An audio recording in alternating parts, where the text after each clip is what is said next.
US president Donald Trump സൗദിയിലെത്തി. റിയാദിൽ Saudi കിരീടാവകാശി അമീർ മുഹമ്മദ് ബിൻ സൽമാൻ വിമാനത്താവളത്തിൽ നേരിട്ടെത്തി ട്രംപിനെ സ്വീകരിച്ചു. ഗസയിലെ വെടിനിർത്തലും ഇസ്രായേൽ ബന്ധവും അല്പസമയത്തിനകം ആരംഭിക്കുന്ന സ്വകാര്യ കൂടിക്കാഴ്ചയിൽ ചർച്ചയാകും. ഫലസ്തീൻ രാഷ്ട്രത്തിലേക്കുള്ള വഴിയൊരുക്കാനുള്ള ശ്രമങ്ങളും ഇന്നും നാളെയുമായി നടക്കുന്ന കൂടിക്കാഴ്ചയിലുണ്ടാകും. $1 ട്രില്യൺ US നിക്ഷേപവും സൗദി പ്രഖ്യാപിക്കും. പ്രതിരോധ പാക്കേജുകൾ ഇതിന് പകരമായി സൗദിക്കും ലഭിക്കും. റിയാദിലെ യമാമ കൊട്ടാരത്തിൽ നിന്ന് വിവരങ്ങളുമായി അഫ്താബ് റഹ്മാൻ ചേരുന്നു. അഫ്താബ്, അല്പസമയം മുൻപാണ് ട്രംപ് സൗദിയിലെത്തിയത്. പ്രൗഢഗംഭീരമായ വരവേൽപ്പ് തന്നെ നൽകുന്ന ദൃശ്യങ്ങളൊക്കെ പുറത്തു വന്നിരുന്നു. പ്രത്യേകിച്ച് നിലവിലെ സാഹചര്യത്തിൽ പശ്ചിമേഷ്യൻ രാഷ്ട്രീയത്തിൽ ട്രംപ് ഉണ്ടാക്കാൻ പോകുന്ന അനുരണനങ്ങൾ എന്തൊക്കെയാണ് എന്ന് തന്നെയാണ് ലോകം ഉറ്റുനോക്കുന്നത്. ഇന്ന് പ്രധാനപ്പെട്ട എന്തൊക്കെ ചർച്ചകൾ പ്രതീക്ഷിക്കണം?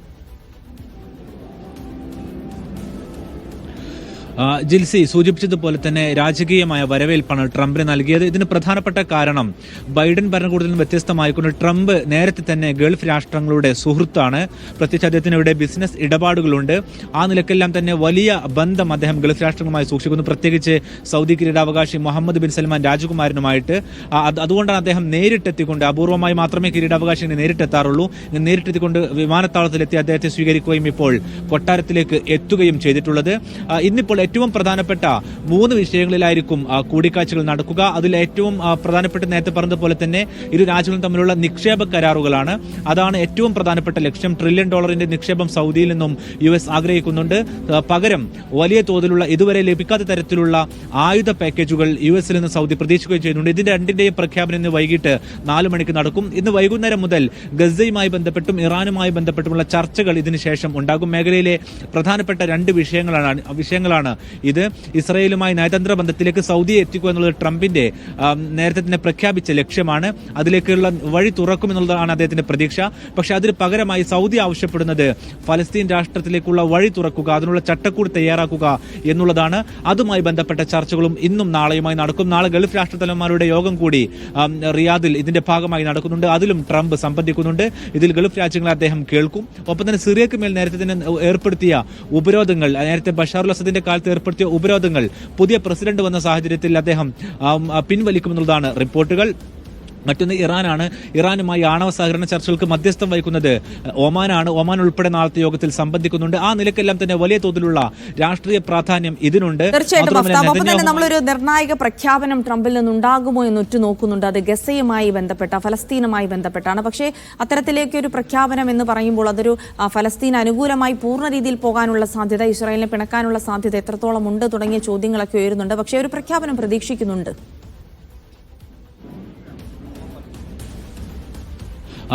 ജിൽസി, നേരത്തെ തന്നെ ട്രംപ് പറഞ്ഞതാണ് വലിയ പ്രഖ്യാപനങ്ങൾ വരാനിരിക്കുന്നു എന്നുള്ള ഒറ്റവാക്കിലുള്ള പ്രസ്താവനയാണ് അദ്ദേഹം നടത്തിയത്. ഇതിനെയാണ് പല രീതിയിലുള്ള വ്യാഖ്യാനങ്ങൾക്ക് വിധേയമാക്കിയത്. നിലവിലെ സാഹചര്യത്തിൽ ഒരു കാര്യം ഉറപ്പാണ്: ഇസ്രയേലിനെ പിണക്കിക്കൊണ്ട് പശ്ചിമേഷ്യയിൽ അമേരിക്കൻ താല്പര്യങ്ങൾ നടപ്പാക്കാൻ കഴിയില്ല. അതുകൊണ്ട് ഏകപക്ഷീയമായ ഒരു തീരുമാനം ഉണ്ടാകുമെന്ന് നമ്മൾ പ്രതീക്ഷിക്കേണ്ടതില്ല.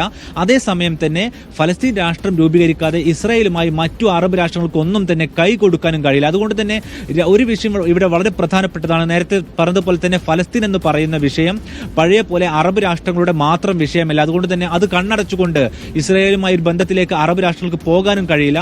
ഏതായിരുന്നാലും ഇന്നും നാളെയുമായി നടക്കുന്ന ചർച്ചയിൽ വരാനിരിക്കുന്ന പ്രധാനപ്പെട്ട അജണ്ടയിൽ ഒന്ന് ഫലസ്തീൻ രാഷ്ട്രത്തിലേക്കുള്ള വഴി തുറക്കുന്ന, അത് ജനങ്ങളെ ബോധ്യപ്പെടുത്തുന്ന തരത്തിലുള്ള ചട്ടക്കൂട് തയ്യാറാക്കാൻ സൗദി അറേബ്യയും US-ഉം ശ്രമിക്കുമെന്നുള്ളതാണ് നമുക്ക് ഈ നിമിഷത്തിൽ പറയാൻ പറ്റുന്ന ഏറ്റവും പ്രധാനപ്പെട്ട കാര്യം. ഒരു പക്ഷേ അത്തരമൊരു ചട്ടക്കൂട് തയ്യാറാക്കി കഴിഞ്ഞാൽ പിന്നീട് ഇസ്രായേലുമായുള്ള തുടർ ചർച്ചകളിലേക്ക് പോകാനാകും. നമുക്കറിയാം, ഹമാസിന്റെ ആക്രമണം തന്നെ നടക്കുന്നത് സൗദി അറേബ്യ ഇസ്രായേലുമായി കൈകൊടുക്കാൻ പോകുന്ന സമയത്താണ്. അതുകൊണ്ട് തന്നെ ഇനി ഒരു നീക്കത്തിലേക്ക്, അത്തരത്തിലൊരു നീക്കത്തിലേക്ക് പോകണമെങ്കിൽ ഹമാസ് ഭരണം ഒഴിയാൻ വരെ തയ്യാറാണെന്ന് നിലവിൽ പ്രഖ്യാപിച്ചിരിക്കുന്നത് പോലും ഫലസ്തീൻ രാഷ്ട്രത്തിലേക്കുള്ള വഴി തുറക്കുകയാണെങ്കിലാണ്. അതുകൊണ്ട് തന്നെ കഴിഞ്ഞ ദിവസം ഹമാസ് അവശേഷിക്കുന്ന ഏക US ബന്ധിയെ വിട്ടയച്ചതും ട്രംപിനെ ഗൾഫിലേക്ക് സമാധാന ചർച്ചകളിലേക്ക് സ്വാഗതം ചെയ്യുക എന്നുള്ളൊരു അടയാളമായിക്കൊണ്ടാണ് അവർ ബന്ധിയെ വിട്ടയച്ചത്. ആ നിലക്കെല്ലാം പ്രാധാന്യം നിലവിലുള്ള ചർച്ചകൾക്കുണ്ട്. ഏതായിരുന്നാലും ഏകപക്ഷീയമായി ഇസ്രായേലുമായി സൗദി കൈകൊടുക്കാൻ പോകില്ല. മാത്രവുമല്ല, ഏകപക്ഷീയമായി ഫലസ്തീൻ രാഷ്ട്രം പ്രഖ്യാപിക്കുകയും ചെയ്യില്ല. പകരം അതിനുള്ള ചട്ടക്കൂടുകൾ തയ്യാറാക്കുക എന്നുള്ളതായിരിക്കും ഈ യോഗത്തിലെല്ലാം, ചർച്ചയിലുമെല്ലാം സംഭവിക്കുക.